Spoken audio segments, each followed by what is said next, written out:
Welcome to the Wolves and Sheep podcast. I'm Roberta Glass, and today I'm going to talk to you about Sideshow Bob Ruff and the West Memphis 3 open source investigation that he is doing.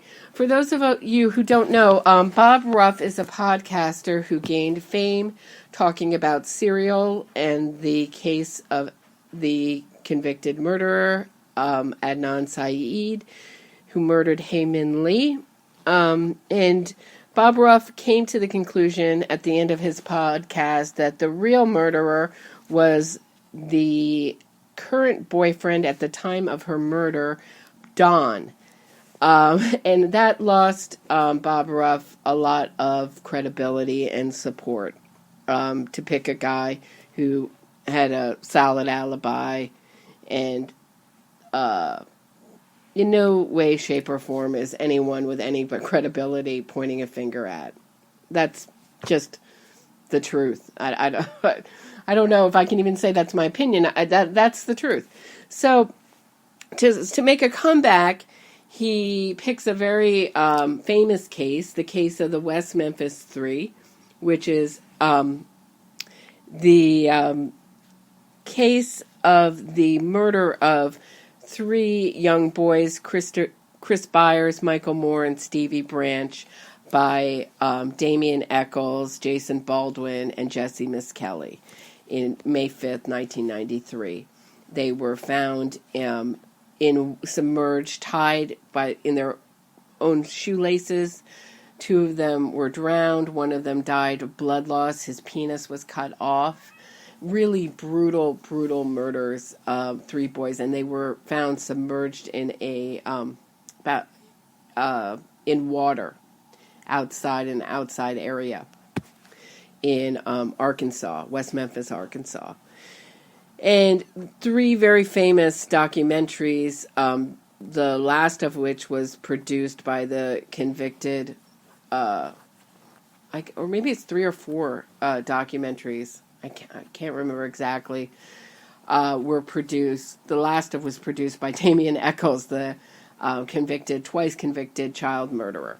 So what happened in 2013, there was a lot of money. After this first documentary came out, second documentary pointed the finger at one grieving father, and the third documentary pointed the finger at another stepfather.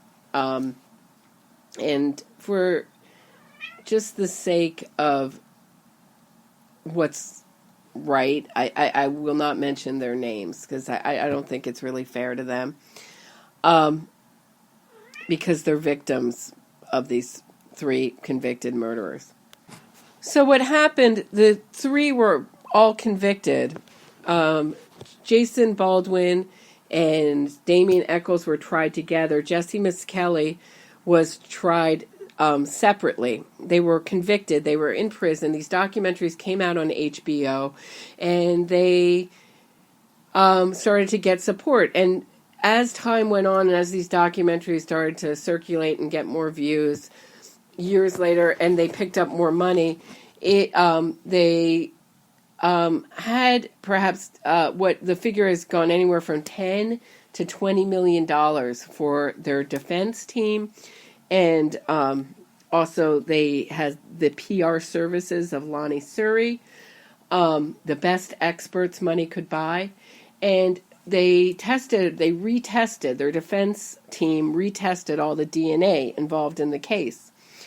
And when they retested it, they applied to get a new trial. It looked like they were going to go to trial with their new evidence that proved their innocence. Instead, when the DNA came back, the defense asked to take an Alford plea. An Alford plea is a plea that allows the defendant to maintain his innocence, but it goes down as a guilty plea. So technically, you are guilty. Now, how can you say that the West Memphis 3, if you've seen Damien-Echols or Jason Baldwin doing the talk show circuit, how can they go around proclaiming their innocence when they pled guilty? Well, the way that they spin it is they say, well, the state was so worried about being sued that they forced us to take this deal. And Jason Baldwin says, I didn't want to take it, but at the time, Damien-Echols was in terrible health. These mystery illnesses have never been revealed. He was going to die, and to save Echols' life, I took the plea. That's what he said at the press conference. And he will repeat that claim that he didn't want to take this deal. But it was his own defense team that asked for this deal. So they are convicted child killers. Under the law, the case is closed. There are no other suspects. They have pled guilty. So that is what happens when you plead guilty. The case is considered solved, closed. So it is humorous to me that Bob Ruff would start an open investigation on the West Memphis 3 with a phone line that you can call to tell him all the information you have about this case and to perhaps finally solve it. Well, I have to sit on my hands every day and not call Bob Ruff and tell him it's the 3 guys who pled guilty. And what are you doing? You can, it's the shortest podcast in the history of the United States. It's 1 second. Okay, we've solved this. It's Damien-Echols. It's the guy who pled guilty. Case closed. But as you know, if you listen to my other podcasts, that's not the way that this game goes with these podcasts or these documentaries. You have to create doubt. You have to say that perhaps it's not the guys who you really think it is. And there is a wonderful website for those who would like to look at the other side of this case called www.westmemphis3truth.com, and that will give you a rundown of some of the facts. I will be doing another podcast really exploring how the shell game of the West Memphis, it's a PR shell game, how it worked, and why even when I tried to correct the New Yorker magazine that prides itself on being accurate, even with commas and periods, they said that they were freed from DNA evidence, which is not true. When I tried to say that's factually inaccurate, they refused to correct it because they said it was because of the DNA, but that's really just PR. That's what the PR team said. And it's also very interesting that they pled guilty before the prosecutors could take a look at what the DNA evidence really revealed. What they released to the press was that the DNA implicated a stepfather because they had this kind of general DNA that matches 4.5 million Americans. But they said it was specific DNA that matched this one father, and it was a hair. Now, that obviously could be transference in the shoelace, right, from the kids who were at each other's houses, if it were that one stepfather. But it also could be a lot of other Americans. It just doesn't exclude that stepfather. Okay, so it's not a specific type of DNA, and that's a misconception about the case. There's another misconception about the case is that Jesse Miskelly confessed once in a coerced way when he confessed multiple times after conviction, once with his hand on the Bible and once with his lawyer begging him not to. You can hear these confessions on YouTube, by the way. You can hear the lawyer saying, please don't confess, it will mess up your appeal. And Jesse Miskelly saying, but I want something done about it. And what he wanted something done about is a really interesting thing that is explored in William Ramsey's book, Domination, the case of the West Memphis 3, and I really encourage you to look at it. But people who saw the West Memphis 3 documentaries, and I started out thinking that they were innocent when that was the only information I had, I came back thinking that they were innocent when I saw the first documentary. Not everybody has that reaction, by the way, of the non-supporters, of which I am a member. But I had that reaction that I thought they were innocent. I thought these guys had been railroaded because they were different.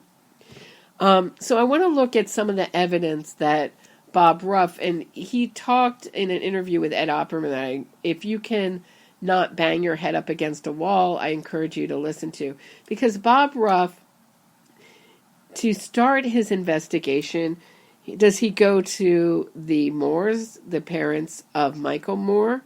Does he go to the prosecutor? Does he go to the defense team? No, he goes right to the convicted child murderer himself. Yet Bob Ruff says that he's totally neutral on this issue. But the first person he wants to talk to is the most famous of the three of the convicted child murderers, Damien-Echols. So that should tell you a little bit about where his heart is at in this. And also what is so frustrating is Bob Ruff says all the evidence, he thinks that this DNA that matches 4.5 million Americans has as much weight or more weight than Jesse's 7 plus confessions. Echols also confessed at a softball field. Jason Baldwin also confessed in jail. So at one time or another, all these guys have confessed. But that holds no weight at all. Toss that to a side because you can't trust what anybody else says. But he thinks it's very significant that when he went to the West Memphis 3 himself and said that I'm going to test this DNA, I'm going to look into it, none of them were worried. Now I have some news for you, Bob Ruff. None of them were worried because there is absolutely no punishment for them if you come up with a conclusion, which you won't because you're going to them to talk to them with, I'm sure, reverence, and you're the same guy who had all this evidence against Adnan Syed and came up with Don. Where did you pull that out of your ass? I don't know. But they're not worried because what is going to happen? You can't, after you pled guilty, you did 18 years in jail, they can't do anything more to you. And they have such a strong PR team that if you do come up with that they're guilty or some DNA, they'll just say, you don't know what you're talking about. Your DNA lab is crazy. You don't know. And the kids were submerged in so much water that it's highly unlikely that any DNA is left on those kids. That's significant. Highly doubt it. Very few crimes are solved with DNA, and you see this with people who plead their innocence from jail, who say, I don't have a DNA case, so the Innocence Project, they only take DNA cases. I really need help, but, I can't get any help because my case is a DNA case. It's less than 10% of cases are DNA cases. So they're solved by DNA evidence. So we have this sort of CSI mentality in this country that DNA is going to just solve the day. And Bob Ruff also wants to look at the stepfather's psychological profile, but he's ignoring Damien-Echols, the convicted child killer, the West Memphis 3 psychological profile that his own defense team made up. It's called Exhibit 500. And it is 500 pages of evidence on the psychological makeup of Damien-Echols, where he writes in his own handwriting that he is a psychopath and that he's homicidal. So this was a guy, Damien-Echols at that time was a kid who, I think he was 19 at the time that he murdered these 3 boys, who beat a dog to death. And that does not come from, that comes from Jason Baldwin's friend or family, I believe. It doesn't come from the prosecution. Beat a dog to death. He liked to enjoy killing cats via firecracker. He enjoyed setting fires. What does that sound like? It sounds like the makeup of a psychopath or a sociopath. This was not just a troubled kid with a little depression. I also want to bring up that you have to wonder why Damien-Echols, Jason Baldwin, lie so much about their case. Jesse Misskelley's the only one of the 3 that I believe has any sort of consciousness at all. why they lie so much about their case if they're innocent. You have to wonder that. And that's something I discovered. The first case that I really looked into myself, it came to me from a letter of support for Amanda Knox, begging for help for Amanda Knox. And they talked about the case. This is very early on in the case. They talked Amanda Knox had been arrested. They were asking for help. And they talked about how the press had latched on to the fact that she went out and bought underwear after the murder. But the letter went on to say Amanda Knox had to buy underwear because her apartment had a yellow police line on it. And she had no choice. She couldn't get to her underwear, so she went and bought 99-cent white cotton underwear out of a bin in Italy. So that fact and many others detailed in that letter, I went out and looked at the case. My job at the time had me reading a lot of these letters. So, pleas for help from prison, those kind of things. So I went out, and what stuck in my mind was that white underwear, because I related to that, because I thought, well, if my house, so I couldn't get to my apartment, I would go out and buy that 99-cent white underwear. No, Amanda Knox did not buy 99-cent white underwear. She went out and bought lingerie with her boyfriend after the murder and was necking with him in the store. And according to the store owner, she was saying, I'm going to go home and have great sex. But why lie, even about such a small thing? Which made me think that they were lying about other things, which they were. So, when the West Memphis PR team tells you that they were targeted due to satanic panic because they wore black, that is not true. Damien-Echols was a troubled teen. And if you listen to the podcast about the guy who got his books, he was reading nothing but books about the occult. According to Damien-Echols himself, he said, I was persecuted for my love and knowledge of Crowley.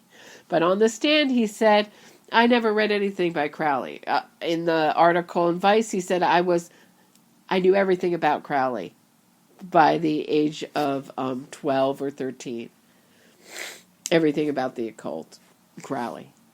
So you have to wonder why they're saying that these kids just wore black t-shirts and were walking down the street and they were targeted when they still don't have alibis. 18 years later, Jason Baldwin says he was playing video games and Damien-Echols says he was on the phone. They still can't get their stories.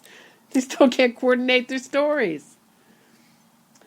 And Jason Baldwin's out there trying to do good for people who were perhaps wrongly convicted, but people who ask him pointed questions about where he was the night of the murders, he blocks them on Facebook, and he won't answer their questions. So you gotta wonder if they really stand so firm in their innocence. Another thing that the West Memphis Three did is when they took the Alford plea, they said that they could do more good fighting the case from the outside.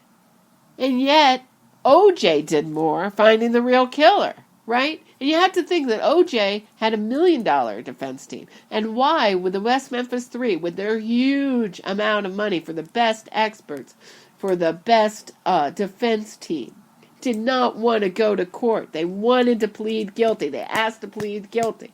That has to pique your interest. Bob Ruff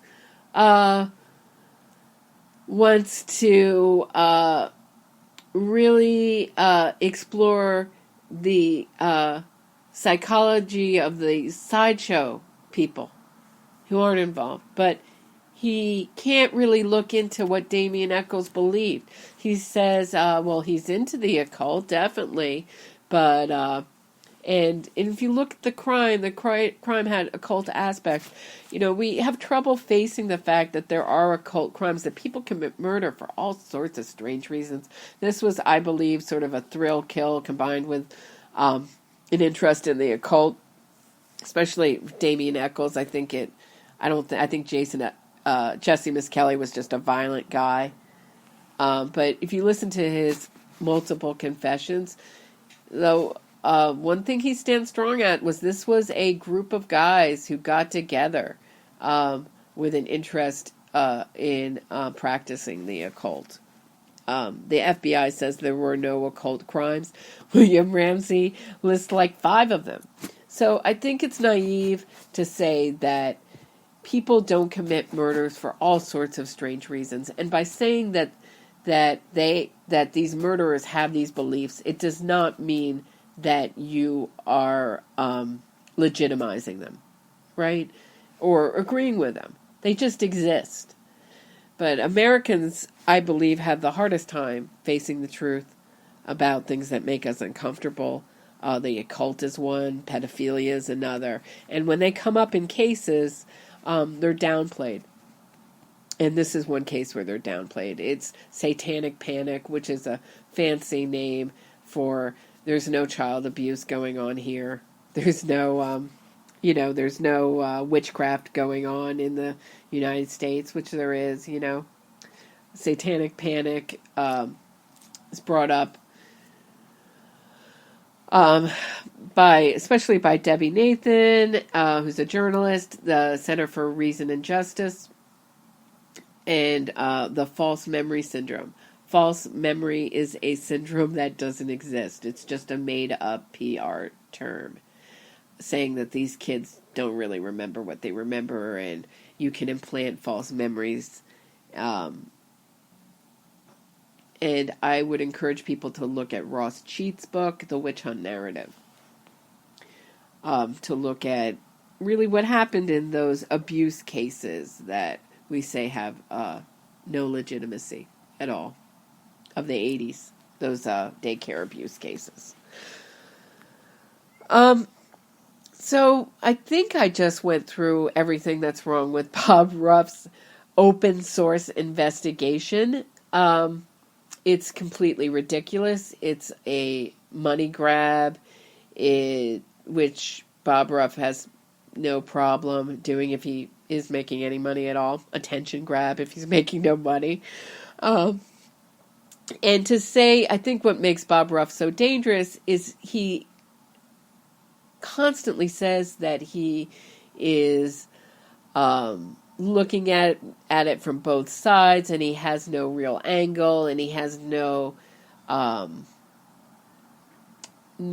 impetus to vindicate these guys, but clearly he wants to vindicate the West Memphis 3, and that's what he wants to do with his open source investigation. And I think that he chose the West Memphis 3 because the PR team has done such a fantastic job through these documentaries in convincing the public that these 3 guys are innocent when they pled guilty. And that's the most upside down thing. You think about Satanism, and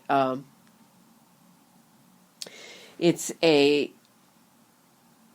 turning things upside down, right? It's turning the cross upside down. What's good is bad. What's bad is good.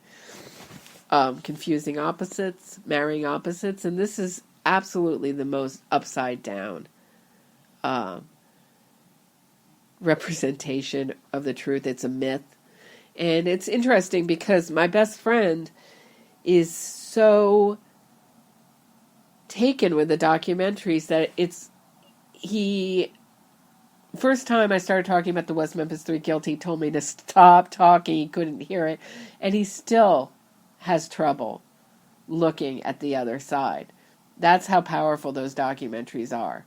And for people like me and other people who felt like an outcast, and they're looking at the documentary from saying, well, these 3 murderers were these 3 kids. They weren't saying these 3 murderers. I'm saying these 3 murderers.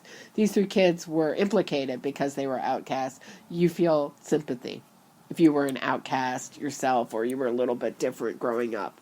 So, Bob Ruff, I have one thing to say about your open source investigation. Don't believe the hype.